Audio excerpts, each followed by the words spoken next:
Assalamualaikum warahmatullahi wabarakatuh. Perkenalkan, nama saya Susi Nuraini dari kelas MNJ 22B dengan NPM 22411154. Di sini saya akan menjelaskan apa itu business plan. Rencana bisnis atau business plan adalah suatu dokumen tertulis dibuat untuk menyesuaikan seluruhan informasi mengenai bisnis yang dijalankan. Dalam sebuah business plan biasanya berisi tentang strategi pemasaran dan penjualan bisnis secara detail, income dan outcome dari bisnis tersebut, kondisi keuangan, dan informasi lainnya.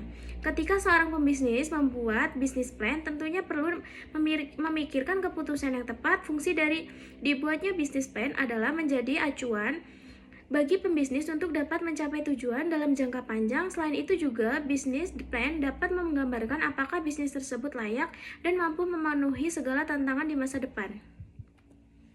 Next, jenis-jenis bisnis plan. Yang pertama, operation business plan. Perencanaan bisnis operasi atau operation business plan adalah rencana bisnis yang dirancang khusus untuk internal perusahaan. Pada rencana bisnis ini mencakup rencana dan kebijakan tentang operasional perusahaan. Lalu bisnis plan ini juga meliputi urutan tanggung jawab setiap orang dalam perusahaan.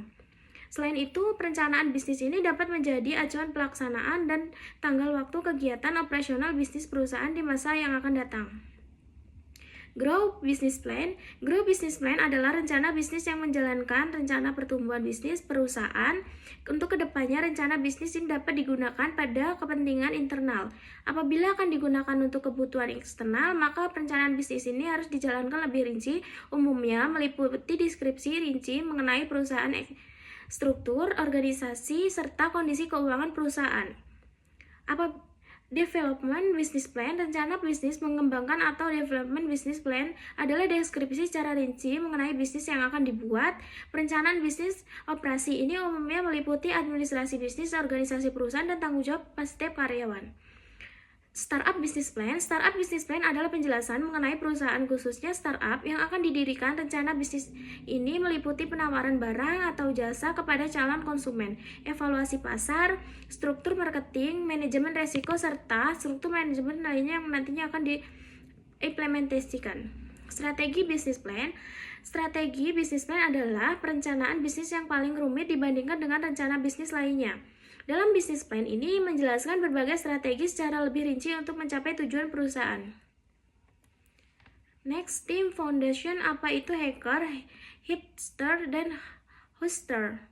Hacker adalah orang yang memiliki kemampuan program atau tim IT, biasanya memiliki background IT seperti FTIK di Universitas Teknokrat Indonesia. Hoster adalah orang yang memiliki kemampuan berbisnis seperti kemampuan keuangan dan pemasaran. Tim hoster biasanya yang memiliki background manajemen seperti FEB di Universitas Teknokrat Indonesia. Hipster adalah orang-orang inovatif yang terus berinovasi dengan produk, dan dalam startup diperlukan ketiga jenis orang ini agar bisnis dapat berjalan. Komposisi pembangunan tim. Yang pertama, membangun tim untuk memiliki visi yang sama tidak dapat mencapai tujuan tanpa adanya aktivitas yang struktur untuk memperkenalkan sesama anggota tim dan menentukan arah dari tim organisasi. Yang kedua, aktivitas membangun tim untuk mencapai visi yang sama dan kesalahpahaman yang sama memiliki manfaat dalam: yang pertama, meningkatkan produktivitas; yang kedua, meningkatkan kolaborasi; yang ketiga, menciptakan kreativitas; yang keempat, meningkatkan motivasi; yang kelima, meningkatkan daya komunikasi. Definisi. Edward Dibon mengembangkan secara sederhana dan efektif untuk memfasilitasi meeting yang lebih produktif dengan memanfaatkan perspektif yang berbeda dengan 6 jenis tapi yang berbeda. Masing-masing tapi disebut mewakili perspektif yang berbeda. Setiap anggota tim memakai topi masing-masing secara bergantian. Misalnya, tim sepakat untuk mengenakan topi putih dulu, maka secara bergiliran tim menyampaikan spekulasinya sesuai dengan fungsi dari topi putih tersebut. Startup Opportunity Evaluation. Definisi dan tujuan. Yang pertama, metode ini menciptakan oleh membuat buku The Smart Startup, Neil Chap and Sonia Zhang, guna membantu para pelaku bisnis untuk menentukan kesepakatan membangun startup dengan cara yang sistematis. Yang kedua, di dalamnya terdapat memanfaatkan metode bisnis model RTPS dan The Startup Opportunity Score scorecard untuk mengidentifikasi, mengevaluasi ide. Yang ketiga, metode ini digunakan jika ingin melakukan eksplorasi model bisnis dari vertikal market yang saat ini menguji setiap peluang bisnis model terhadap dinamika market yang ada 6 market dinamis. Next. Entrepreneur Empathy Map. Definisi dan tujuan digunakan dalam tim untuk mendapatkan pemahaman dan pelanggan perilaku, sikap, dan kebutuhan.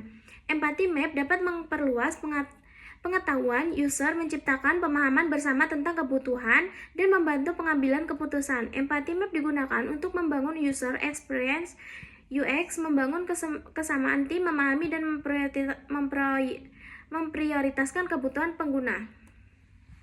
Langkah penggunaan Empathy Maps. Langkah yang pertama mengumpulkan data penelitian yang relevan, mempersana menggunakan yang berbeda, tim yang kompeten. Yang kedua, pilih template empati yang mencakup 4 kuadran. Yang ketiga, empati map. Setiap persona berbeda-beda. Setelah mengidentifikasi pelanggan mana yang ingin Anda beri dan empati, tentukan situasi, kebutuhan, dan tujuan mereka. Yang keempat, lakukan uji pengalaman pengguna, memahami bagaimana rasanya jadi konsumen, kumpulkan informasi detail terkait 4 kuadran. Yang kelima, membuat daftar dari upaya yang mereka dengar dari kerabat, media, blog, dan lain-lain. Tuliskan juga apakah hal tersebut mempengaruhi perilaku mereka.